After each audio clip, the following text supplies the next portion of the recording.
ইঞ্জিল park.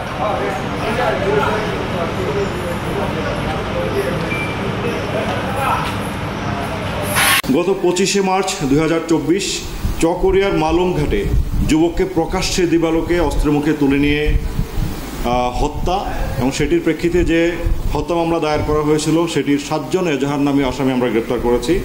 গত 25শে March কক্সবাজারের চকরিয়া উপজেলাধীন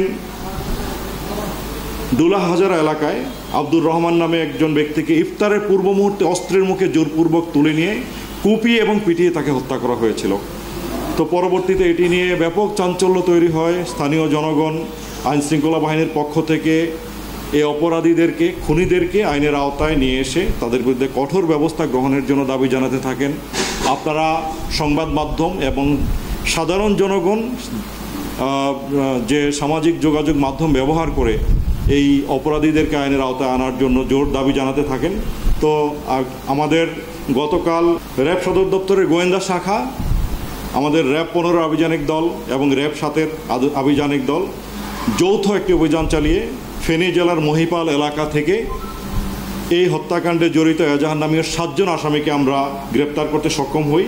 আপনাদের অবগতির জন্য জানাই, এছাড়াও যে ব্যক্তি এই হত্যাকাণ্ডের পেছনে মূল পরিকল্পনাকারীর ভূমিকা ছিলেন সেই মনসুর আলম সহ দায়েরকৃত হত্যা মামলার 2, 3, 4, 6, 14, 16 এবং 17 নম্বর এজাহার নামীয় আসামিকে আমরা গ্রেপ্তার করতে সক্ষম হয়েছি।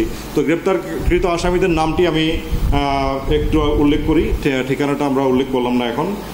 নাম 1 মোহাম্মদ নুরুল আলম, পিতা আক্তার আহমদ, জনাব শাহ আলম, পিতা সৈয়দ আলম, আবু বকর, পিতা নূর আহমদ, আজিজুল হক, পিতা সিদ্দিক আহমদ, মনসুর আলম, পিতা সৈয়দ আহমদ, মোহাম্মদ হানিফ, পিতা ইব্রাহিম খলিল, নুরুল আনোয়ার, পিতার নাম হচ্ছে আক্তার আহমদ।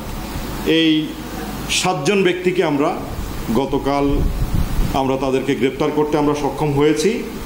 এবং আমি আপনাদেরকে আরও জানাতে চাই, আপনাদের মাধ্যমে আরও জানাতে চাই, এই হত্যাকাণ্ডের ঘটনায় নিহতের স্ত্রী সাবিনা ইয়াসমিন বাদী হয়ে মোট 19 জনের বিরুদ্ধে একটি হত্যা মামলা দায়ের করেছিলেন এবং আরও অজ্ঞাতনামা 10-15 জনের কথা তিনি উল্লেখ করেছিলেন। যাদের নাম এজাহারে উল্লেখ রয়েছে এবং অজ্ঞাতনামা হিসেবে যারা রয়েছেন সবাইকে আইনের আওতায় আনার জন্য আমাদের তৎপরতা অব্যাহত আছে এবং খুব শিগগিরই তাদেরকে আমরা অবশ্যই আইনের আওতায় আনতে সক্ষম হব, এই মর্মে আমি আশাবাদ ব্যক্ত করছি।